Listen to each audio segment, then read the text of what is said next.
Hello दोस्तों, मैं DK sir जी अपने यूट्यूब चैनल से सभी दोस्तों का हार्दिक स्वागत करता हूं। आज मैं कक्षा 6 विषय पर्यावरण का पाठ्य योजना लेकर आया हूं। यह पाठ्य योजना बीए डीएलएड के सभी छात्र छात्राओं को समर्पित है। तो चलिए शुरू करते हैं।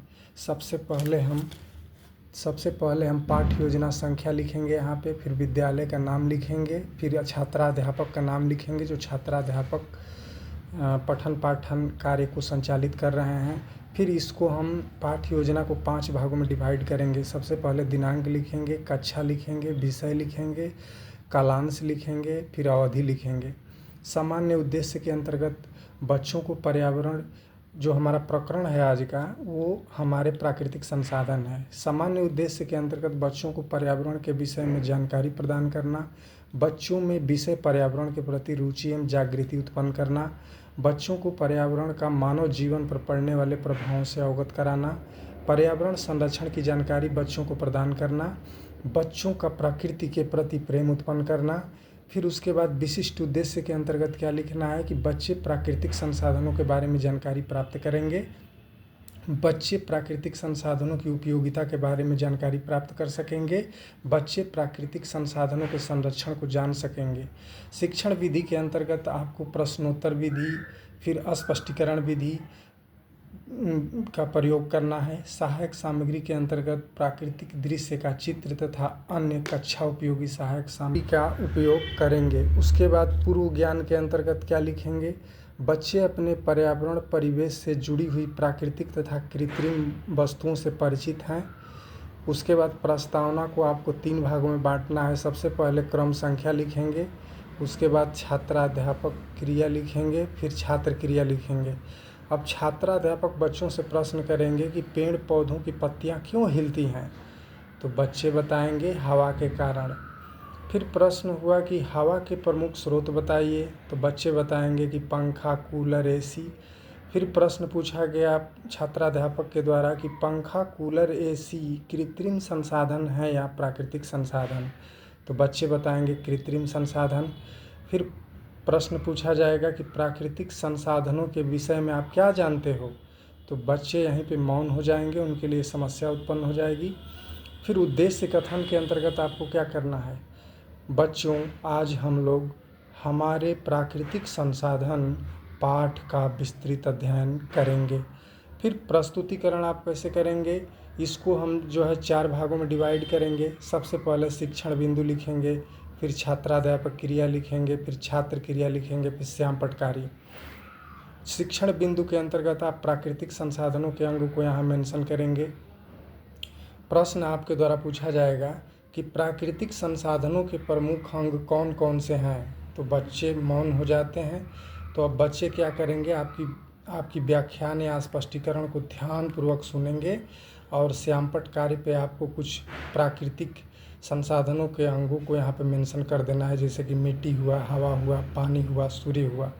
फिर आपको स्पष्टीकरण देना है कि जब जल, मिट्टी, वायु, पेड़ पौधे, सूर्य, चंद्रमा आदि का उपयोग मानव अपने लाभ व जीवन के लिए करता है, चूँकि ये सभी चीज़ें प्रकृति प्रदत्त हैं, प्रकृति के द्वारा प्रदान की गई हैं, इसीलिए इसे प्राकृतिक संसाधन कहते हैं। आज तेज़ी से बढ़ती जनसंख्या की आवश्यकताओं को पूरा करने के लिए प्राकृतिक संसाधनों का अत्यधिक दोहन हो रहा है, जिसके कारण हमारा पर्यावरण जो है क्षरित हो रहा है या प्रदूषित हो रहा है। फिर यहाँ वन संरक्षण का नियम आपने बताया और प्रश्न पूछा, यहाँ पे मेंशन किया। शिक्षण बिंदु में प्रश्न फिर पूछा कि वन संरक्षण नियम से आप क्या समझते हैं। चूँकि ये इतना लिखने का मतलब ये है कि यदि आप एक बार इसको पढ़ लेते हैं तो आपको, मुझे जहाँ तक मैं सोच पा रहा हूँ कि आपको इस टॉपिक से संबंधित कोई परेशानी नहीं होने वाली है, बल्कि आप लाभ ही में रहेंगे। इसलिए इसको पूरा पढ़िएगा। आप पूरा पढ़ने के बाद आप इसको चाहें तो कंसाइज भी कर सकते हैं, लेकिन ये बहुत ही इम्पोर्टेंट चीज़ें जो है आपको दी गई हैं। तो छात्राध्यापक द्वारा कैसे स्पष्टीकरण किया जाएगा कि पेड़ पौधों का हमारे जीवन में अत्यधिक महत्व है, इनके अभाव में मानव जीवन की कल्पना भी नहीं की जा सकती है। ये हमारे लिए शुद्ध ऑक्सीजन तथा विभिन्न प्रकार के खाद्य, फल व फूल जड़ी बूटी, गोंद आदि का महत्वपूर्ण स्रोत हैं। ये पर्यावरण को संतुलित रखने में बहुत उपयोगी हैं। भारत सरकार द्वारा वनों के संरक्षण के लिए राष्ट्रीय वन नीति बनाई गई है, जिसके अंतर्गत वनों को काटने, अवैध पशुचारण, वनों को किसी भी प्रकार से क्षति पहुंचाने या नुकसान पहुंचाने, जानबूझकर वनों में आग लगाने पर पूर्णतः प्रतिबंध लगा दिया गया है। यदि कोई भी वनों के प्रति इस प्रकार की मानवीय हरकत करता है तो उसे दंडनीय अपराध माना जाएगा। इसीलिए वनों की देखभाल तथा उनके समुचित विकास के लिए वन संरक्षण अधिनियम 1980 का प्रावधान किया गया है। अब यहाँ शिक्षण बिंदु में आप जल संरक्षण के नियम बताएंगे यहाँ पे। अब इसके जो है मतलब कुछ छात्र अध्यापक द्वारा यहाँ पे कुछ चीज़ें जो हैं बताई जाएगी, जो प्रकृति के लिए स्वच्छ ईंधन के रूप में जो है इसका इस्तेमाल यदि किया जाता है तो पर्यावरण के क्षरण को कुछ हद तक कम किया जा सकता है। जैसे सीएनजी क्या है, एक प्रदूषण रहित ईंधन है। फिर हाइड्रोजन को भविष्य का ईंधन कहा गया है। सौर ऊर्जा, पवन ऊर्जा, बायोमास ऊर्जा प्रदूषण रहित है। इनके उपयोग को बढ़ावा दिया जाना चाहिए। आप ऐसे बच्चों को जो है श्याम पटकारे पे बताते हुए आगे बढ़ेंगे।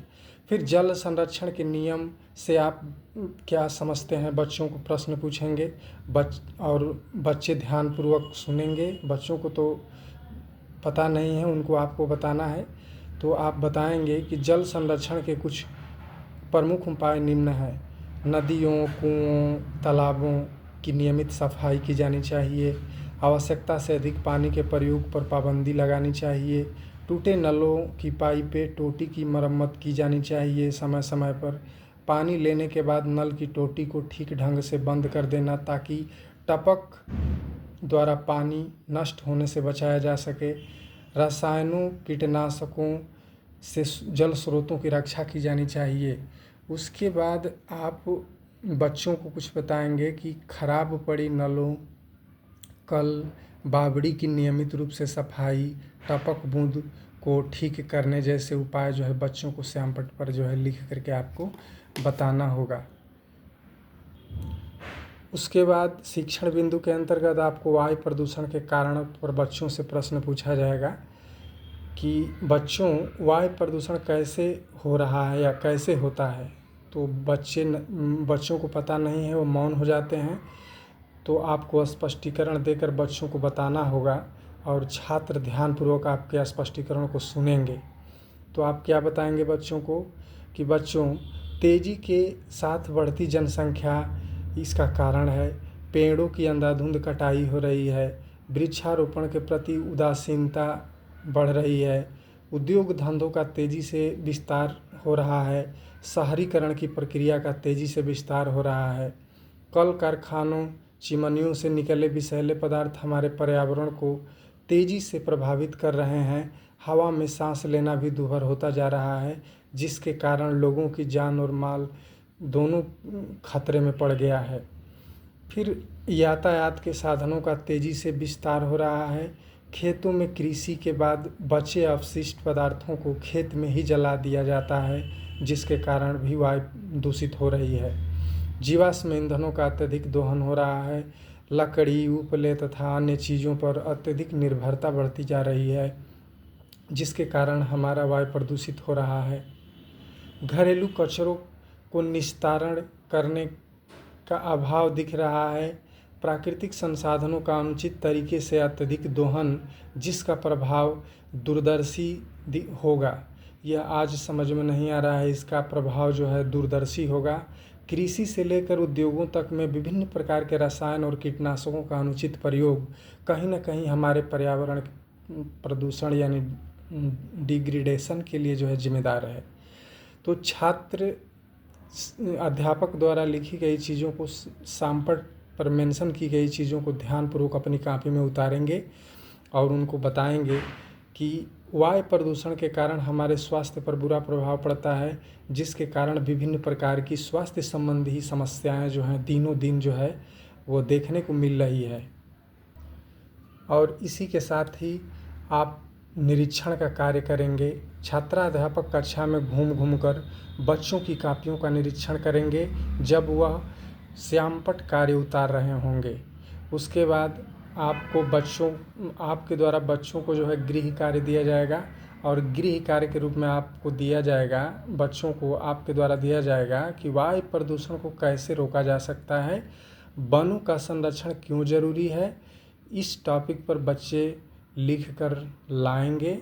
इसके बाद यहाँ पे हस्ताक्षर होगा पर्यवेक्षक का, और यहाँ पे हस्ताक्षर होगा छात्राध्यापक का। तो ठीक है दोस्तों, कैसे लगी ये मेरी पाठ्य योजना ज़रूर बताइएगा। जय हिंद, नमस्कार।